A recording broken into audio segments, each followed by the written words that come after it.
Hey there, Sammy with the Digital Marketing Therapy Podcast, here for a Fast Fact Friday episode, giving you the down and dirty about ADA compliance, which is the Americans Disability Act. Now, not just for brick and mortar stores, but they do have regulations that also affect your website.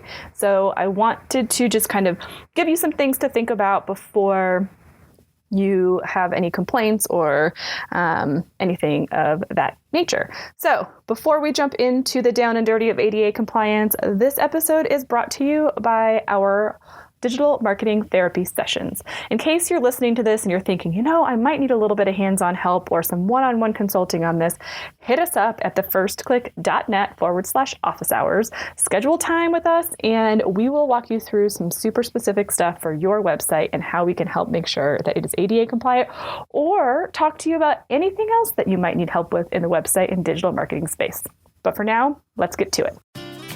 You're listening to the Digital Marketing Therapy Podcast. I'm your host, Sammy Bedell-Mulhern, and each week I bring you tips from myself and other experts, as well as hot seats with small business owners and entrepreneurs to demystify digital marketing and get you on your way to generating more leads and growing your business. Now, I want to start off by saying I am not a lawyer. This is not legal advice. This is just recommendations for things that I know that you should be doing. And some of them are things that you should be doing anyway, regardless of a law, just to be good people and good humans and make sure that your website can be accessible by anyone who wants to. And so I'm not going to tell you a lot of super specific things to do. I'm going to give you some things to think about, but I just want to say that this is I am not a legal person. I'm just doing based off of things that I've done in my research and things that I've learned along the way. So it does not mean that this is everything you should be doing. Really, for your website, you want to think about how people approach your website that are visually impaired and hearing impaired. So let's go through the visually impaired first. So this is going to mean things like supporting the e-readers that dictate to the visually impaired what is on the website. So having the text laid out in an appropriate way, like using your H1s, your H2 in a logical way, will help them understand the flow of what's happening on the website. Having alt text on your images is a big one so that they know what that image is about once they're reading through.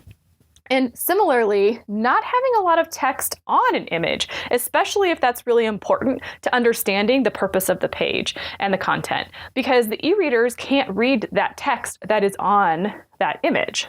Big no-no. You also want to make sure that you don't have music or video that's auto-starting. If they can't find where to shut that down, that can be really frustrating. And really just making sure that your website can be utilized completely with a keyboard and not a mouse. These are just some kind of basic things that you want to think about.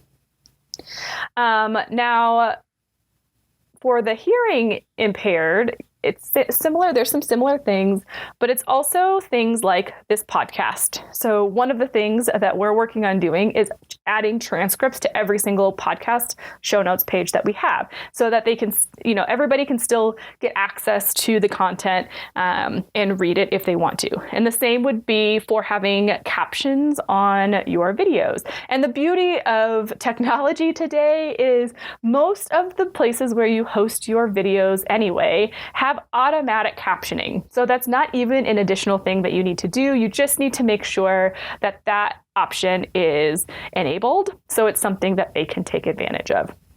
And it's really just taking a look at your website as a whole, making sure that anybody and everybody can look at it, checking your PDFs, checking your images, and providing a great quality of experience when people are landing on your website. So just like you would at your brick and mortar store, you need to take the same care and love on your website. So like I said, if you heard something here, you're confused, if you want a little bit more information, because this is not everything that needs to be done for ADA compliance, just kind of a smattering of a few topics, then please hit us up at thefirstclick.net/office hours. Schedule time with us, and we are happy to walk you through some specifics and run you through our full 38 plus point checklist. Okay? So ADA compliance It's a thing. Make sure you pay attention to it. And I thank you for listening to this Fast Fact Friday episode. Make sure you subscribe wherever you listen so you don't miss out on a single episode, and we'll see you in the next one.